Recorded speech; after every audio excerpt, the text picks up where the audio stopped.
My name's Brandon Coleman. My name's Andrew Bishop. My name's Drew Nix. We're the Red Clay Strays. We're out of Mobile, Alabama. We are a southern rock and roll band, and we have been running the roads for about the last 5 years. We're excited to release our first album.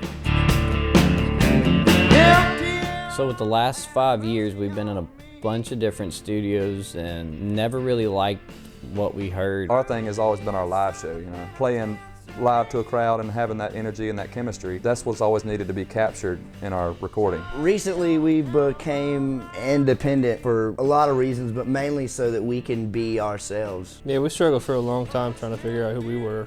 As far as what we don't want to become, we don't want to be just another recycled, canned. Can I cuss in this? I don't know.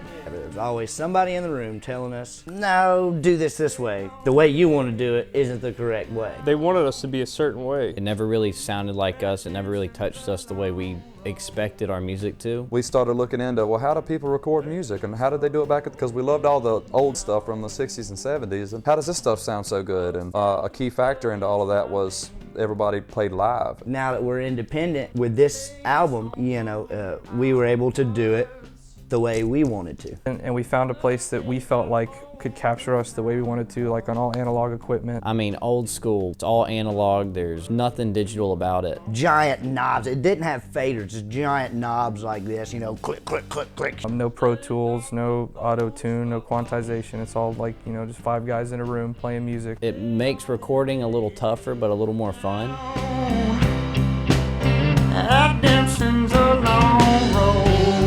Our album, we needed to cut it live to capture that chemistry, you know what I mean? That's the magic in a recording. All in the same room, right next to each other. We were able to feel the actual beat on our feet, you know what I mean? We had to figure out somewhere to sleep. It ended up being cool that we were able to sleep at the studio. And we just slept in the floor. Every morning we'd wake up, we'd pick our mattresses up, and put them in the closet, and then start recording. In the recording process, I think we fell in love with it first song we recorded. And it was like, oh. I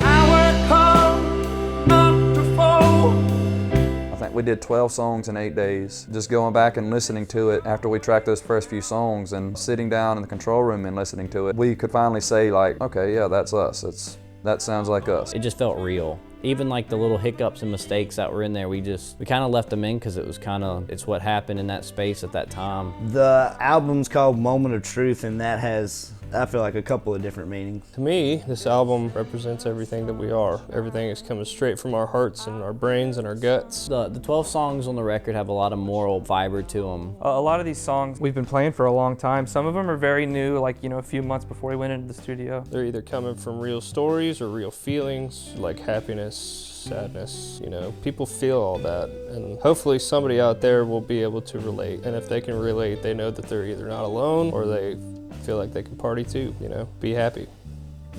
They can vibe with us.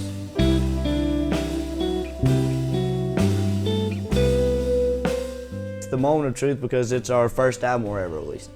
It's the Moment of Truth because it's actually us that got to create this, nobody else. No outside interference.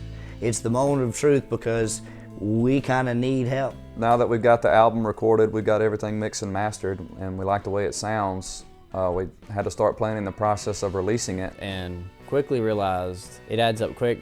The PR could possibly cost us $30,000, $40,000. We saved up money, because we're doing it all independent now. And we had a bit of a bump in the road. The breeze broke down on our way back down from a festival in the Northeast. If it wasn't for the fans, we wouldn't keep doing this because we beat each other up so bad. Doing this independently, we really have to look to our fans and this beautiful support structure that we've been so lucky to have. We're gonna have to rely on the people and that culture that we created. Over the past 5 years, the fans have definitely shaped the development of the Red Clay Strays.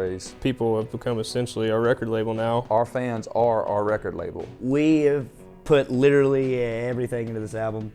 Our hearts, our souls, our time, and all of our money, and we need your help. So we decided to create a crowdfunding campaign. We started a crowdfunding campaign so that our fans can be directly involved with funding the release of this record. So this crowdfunding campaign is going to be on our own individual website. There'll be multiple different tiers at all kinds of levels with rewards that correlate to how much you give. You're not just donating money, you're going to receive some exclusive, some merch and other things from us. I hate folding t-shirts, but I'll do it for you. you know.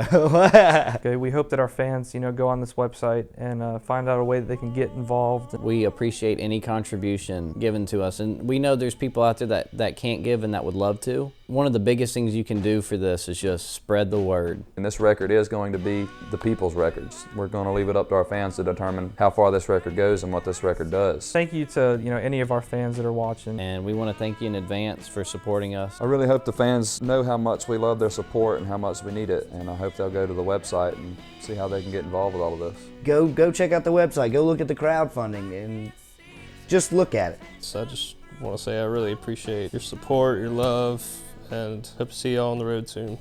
We'll see you guys out on the road. At least share it, please.